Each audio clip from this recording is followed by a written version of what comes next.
Giorno 1. Finisce una giornata scolastica, comincia un viaggio indimenticabile. Posso finalmente mettere le mani sul gioco che ho atteso con più trepidazione in assoluto, persino più di Borderlands The Pre-Sequel e Soma. Come al solito, un'occhiata attenta alle impostazioni e siamo pronti a partire. Yes, indeed. L'introduzione è breve, molto breve, ma dice cose interessanti. Vengo a conoscenza della terra di Lothric, a nord, dove le strade dei Lord dei Tizzoni convergono, meta di grandi pellegrinaggi, nonché scenario di antiche profezie. Che sia il nuovo nome di Lordran? Sempre ammesso che i suddetti Lord siano, come Gwyn, coloro che vincolarono quella fiamma, che ora sta svanendo, privandoli dei loro troni. Qualunque cosa questo significhi. Tuttavia, la profezia narra che quando qualcosa impedisce il vincolo della prima fiamma, una campana suonerà e i Lord dei Tizzoni si risveglieranno dalle loro tombe.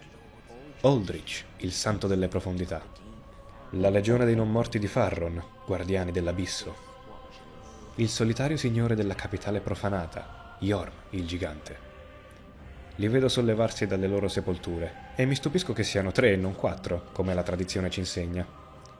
La profezia si è dimostrata veritiera, e ora che i lord dei Tizzoni hanno abbandonato i loro troni, sorge la fiamma sopita, che dovrei essere io.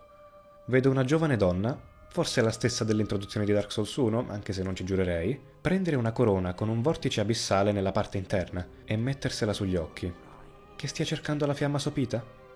Un non morto, non meritevole nemmeno di diventare tizzone. Cenere che anela alle braci. Qualunque cosa questo significhi. Infine, vedo il famoso cavaliere rosso dei trailer trascinare un non morto, probabilmente me. E qui passo alla creazione di Roster Minus, il mio tradizionale personaggio delle Blind Run, che intendo costruire nel modo più eclettico possibile, così da poter provare quante più armi e magie.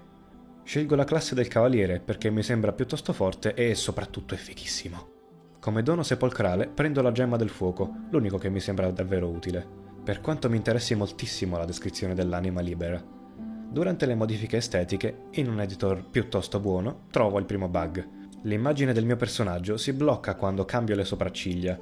Per fortuna posso salvare la mia creazione tra i preferiti, uscire e rientrare nell'editor, e tutto si risolve.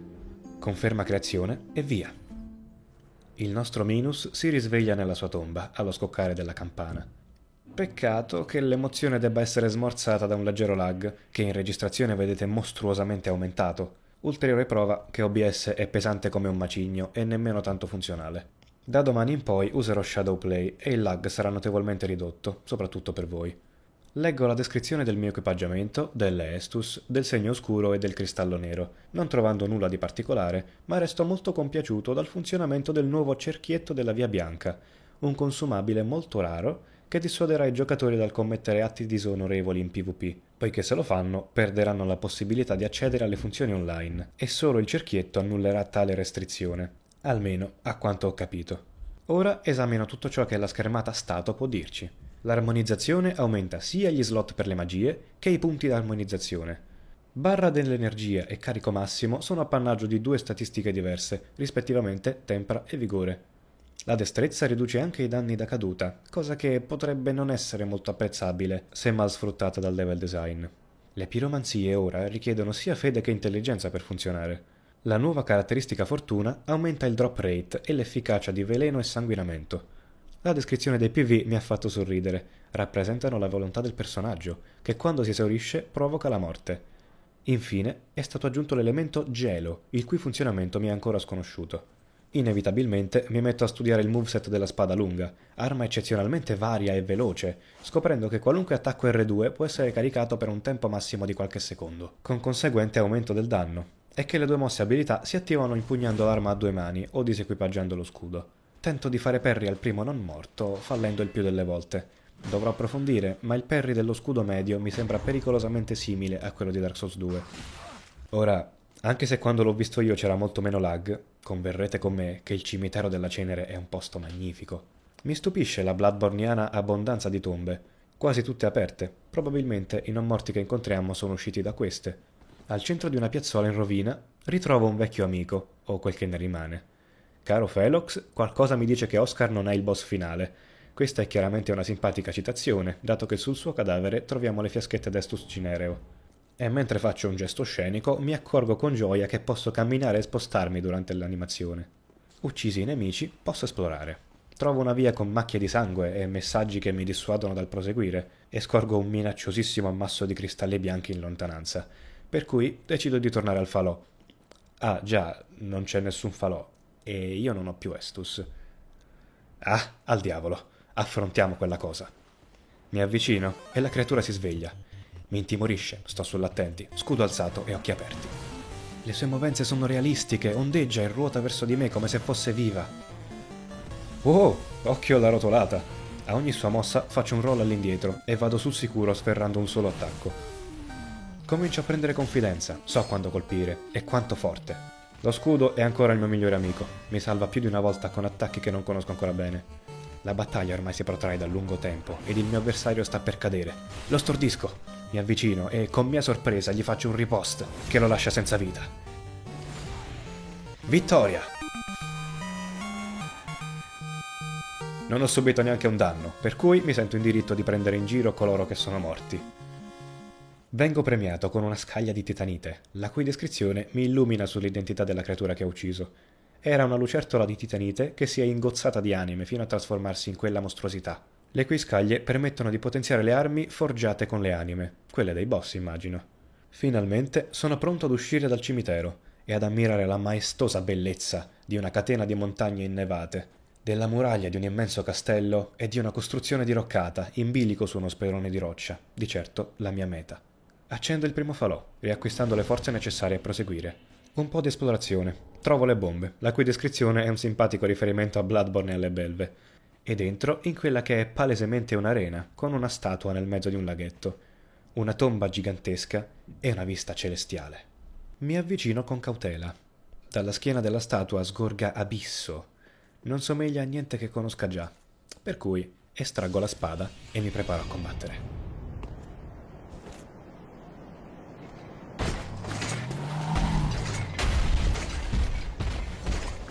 Gundyr il giudice si risveglia. Ne studio i movimenti, ma schivo i suoi colpi con troppo anticipo. Mi faccio perfino fare una presa che mi obbliga a usare l'ultima Estus. La battaglia è una danza. Io gli giro attorno, lui fa lo stesso, scattando e roteando mentre esegue attacchi con forte tracking, che quindi vanno schivati rotolando al momento giusto. Quando credo di aver imparato il suo moveset, Gundyr si trasforma. L'abisso lo ingloba e prende la forma di un'enorme testa di serpente. Sono terrorizzato e non riconosco la presa, che mi uccide.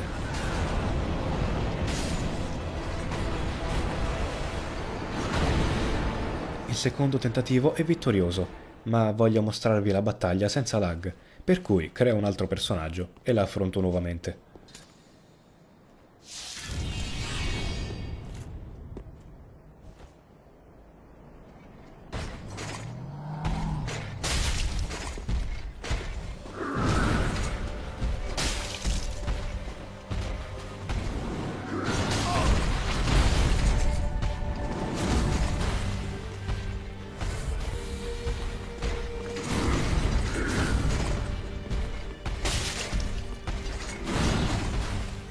Quella con Gundyr è già una delle mie boss fights preferite di tutti i Souls.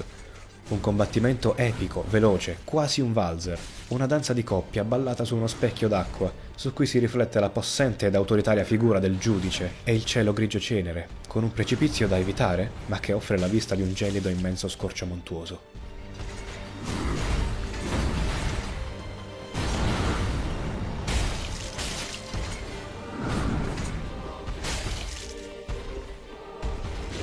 Gundyr si trasforma, ma ormai non mi fa più paura.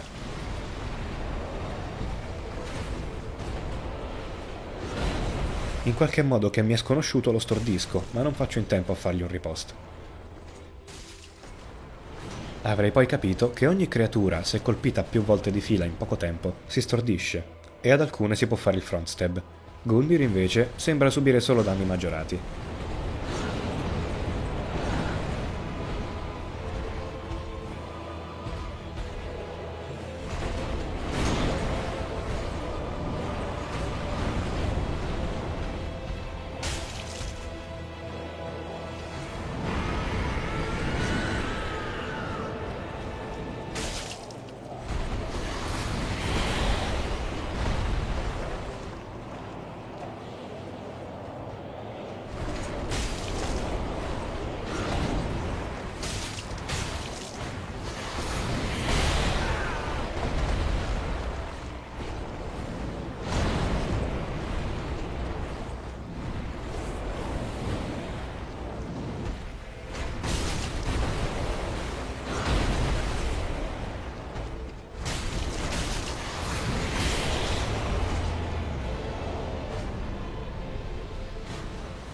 Erede del fuoco distrutto. Il giudice cade, lasciandomi una spada a spirare, un oggetto chiave. Subito dopo Minus prende fuoco, con un effetto bellissimo, e i suoi PV massimi aumentano. È l'effetto della brace, la nuova forma di umanità. Intanto leggo la spada, scoprendo di essere il campione della cenere, e che devo conficcarla nel falò di un qualche santuario per potermi teletrasportare. Ottimo. Intanto mi inserisco con una riflessione posteriore, e vi faccio notare che, con ben pochi dubbi, quella è la tomba dalla quale si è risvegliato Aldrich. Quando sapremo qualcosa di più su di lui, potremo fare speculazioni anche basandoci su questo fatto. Apro quel portone, mi godo la splendida visuale e, esplorando, trovo una brace. Leggiamola.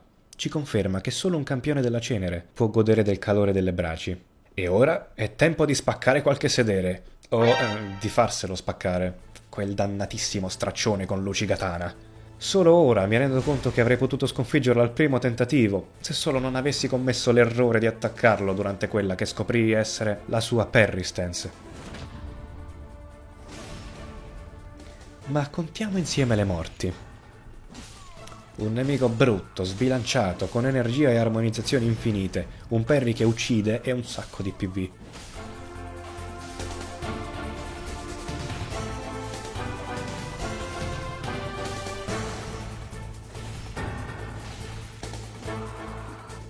Alla fine, l'ora tarda e la frustrazione prendono il sopravvento. Lo uccido nel modo più disonorevole possibile, negandomi ogni possibilità di una giusta vendetta.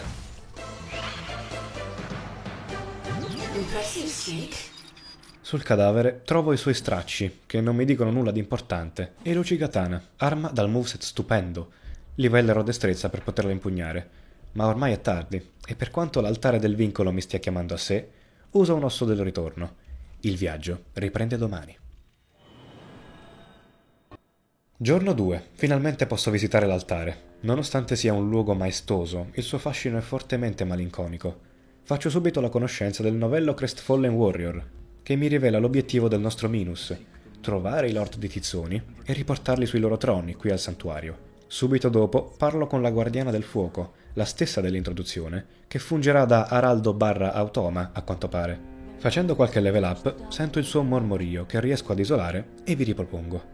Let these souls withdrawn from their vessels, manifestations of disparity, elucidated by fire, burrow deep within me, retreating to a darkness beyond the reach of flame. Let them assume a new master, inhabiting ash, casting themselves upon new forms. Proseguendo nell'esplorazione, incontro un'anziana ancella, che è evidentemente una delle guardiane del fuoco di Dark Souls 2. Vende un bel po' di cose interessanti, soprattutto quella chiave, che credo di sapere cosa apra. C'è una porta in alto, vicino ad un giovane arcialbero nato da un gigante morto. Ma ora posso soddisfare il mio desiderio di parlare con l'unico, l'inimitabile, il simpaticissimo Andre Ovastora. Nulla di nuovo, ci dà informazioni tecniche e ancora una volta è l'unico a muovere le labbra. Passo ora a leggere le incisioni sui 5 troni, che portano i nomi di Yorm, dei Guardiani dell'Abisso, di Aldrich, di Lothric il Re Sacro e di un certo Ludlet l'esiliato, che non ho mai sentito nominare. E sì, ora lo vedo che sta seduto sul trono, il nanerottolo, ma non l'ho proprio notato quel giorno. L'esplorazione è finita, posso fare quello per cui sono venuto: riattivare il falò dell'altare del vincolo, per potermi teletrasportare a Lothric. Ma prima, qualche riflessione. La mia teoria attualmente è che ci troviamo nello stesso ciclo di Dark Souls, che sta volgendo al termine. Diamine, c'è Andre! L'entità che minaccia il vincolo della fiamma è Nashandra, ed i Lord dei Tizzoni sono coloro che si sono immolati al fuoco dopo Gwyn. Sono certo che Yorm è il signore della terra dei giganti senza volto di Dark Souls 2, profanata da Vendrick. Non so chi abbia suonato la campana, né perché abbia il potere di risvegliare l'oro e la fiamma sopita, ma il mio compito è quello di far sì che i Lord, fungendo da carbonella per la prima fiamma, diano il via ad un nuovo ciclo, che vedrà Vendrick come re di Drangleic. Riguardo la natura del protagonista, sono più confuso. Viene detto che è un non morto, ma quando muore conserva la forma umana. Chiaramente la brace è un'umanità che va in fiamme, cosa che, secondo le conoscenze derivate da Dark Souls, sembrerebbe un ossimolo. Forse la non morte è stata rimpiazzata da qualcos'altro, almeno per la fiamma sopita. Avremo di certo altre informazioni. Ora è tempo di andare. Il collegamento con la nuova area sembra essere un piccolo ricettacolo con una spada a spirale rotta. Fatto sta che le mura del castello di Lothric sono uno dei posti più pazzescamente mozzafiato che abbia mai visto. Guglie e ponti di raccordo si stendono a perdita d'occhio, stagliandosi contro un cielo giallo polvere, creando un libidinoso incrocio tra gotico e medievale che quasi mi fa commuovere dall'emozione. Incredulo mi sporgo, scorgendo delle viverne morte e... luce dinamica, dicevano. Comunque sia, raccolgo le forze e comincio ad esplorare. Mi chiedo se questi non morti siano stati innestati su degli alberelli o se quelle siano le loro gambe. Quel che è certo è che sono tutti rivolti verso quel pinnacolo. Mi avventuro sul primo ponticello, mi sbarazzo dei cani e faccio il primo parry ad un non morto pericolosamente grosso. Per scoprire poi uno shortcut ancora da attivare. Vediamo cosa c'è su questa terrazza. D'accordo, un paio di non mo... Oh! Che cazzo è quello? Calmo, calmo! Oddio! Ah, peccato, c'ero quasi. Riproviamo. Non ci riuscirò mai. È troppo aggressivo. Però è bello, diamine se lo è. Ha delle mosse per fottermi da qualunque angolazione io lo approcci. Una scarica di adrenalina dall'inizio alla fine. Ora, mentre muoio ancora e ancora, parliamone. Cos'è quell'abominio? Non può non ricordare la seconda fase di Gundyr, e potrei interpretarlo in due modi. Una sorta di piaga abissale, oppure la ribellione dell'umanità al calore delle braci. Propenderei per la prima, dato che Gundyr, non avendo anima, è un costrutto, non una creatura vivente. Alla fine, la perseveranza e la fortuna si combinano, e riesco ad ottenere la tanto agognata vittoria. Purtroppo è un vicolo cieco. Faccio inversione e proseguo verso la viverna morta. Bellissimi gli effetti particellari, e bellissimo il binocolo che trovo poco più avanti. Mi addentro in una piccola torre e... Oh, quella non sembra morta. Grazie, viverna. A quanto pare di sopra non posso andare, ma se corro dritto posso farcela. Si può dire che ce l'ho fatta per un soffio. Tempo di farsi rompere il culo dal cavaliere di Lothric. Solo dopo essere morto mi accorgo che avevo ancora una Estus, pur avendole esaurite poco prima. La ricarica delle fiaschette è una meccanica che mi è ancora oscura e che dovrò approfondire. Secondo round, vittoria, porta chiusa. Proseguendo trovo solo vicoli ciechi, tranne una strada che porta sui tetti. E no, non di nuovo. Vi risparmio la compilation delle mie morti per salvarne solo due, una più triste dell'altra. La prima non ha bisogno di commento. La seconda è più subdola. Vinco. Sento il suono di una lucertola di titanite e... Beh, almeno ora sappiamo cosa ci aspetta dopo. Qui scopro che il serpentazzo abissale respawna e decido che forse è meglio lasciarlo dov'è. Mi vendico della lucertola, scendo le scale, punisco i balestrieri e mi fermo. È stata una lunga giornata di esplorazione. Domani spero di combattere un boss.